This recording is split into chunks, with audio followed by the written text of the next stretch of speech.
Non solo condizioni igienico-sanitarie critiche, ma anche droga divisa in piccole quantità, occultate in diversi luoghi e decine di biciclette probabilmente rubate. Non è una bella situazione quella trovata dalla polizia durante il sopralluogo, anche con unità cinofili, nei due ex alberghi di via Malcantona Malcontenta che al momento ospitano 80 richiedenti asilo. Non si tratta dell'unico controllo del genere effettuato dalle forze dell'ordine nella città metropolitana di Venezia, ma qui la situazione era tale da aver acceso le proteste dei residenti. Ci siamo trovati di fronte, dopo le numerose segnalazioni da parte degli abitanti della zona, all'intervento delle nostre forze dell'ordine, che ringraziamo per la celerità ovviamente,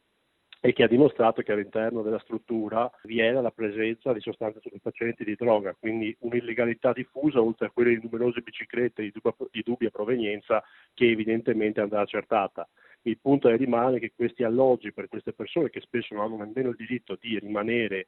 sul territorio nazionale, sono spesso mal gestiti sia per chi dovrebbe avere tutta l'assistenza necessaria, ma soprattutto diventano un ricettacolo di criminalità, di degrado e in questo caso di spaccio di droga. La relazione della polizia passerà anche per la prefettura. Nell'area sono presenti altre strutture d'accoglienza. Negli ultimi anni il numero di richiedenti asilo è calato, ma la situazione rimane evidentemente difficile, una criticità evidenziata dagli stessi controlli delle forze dell'ordine e la cui soluzione si inquadra anche in un ambito più ampio,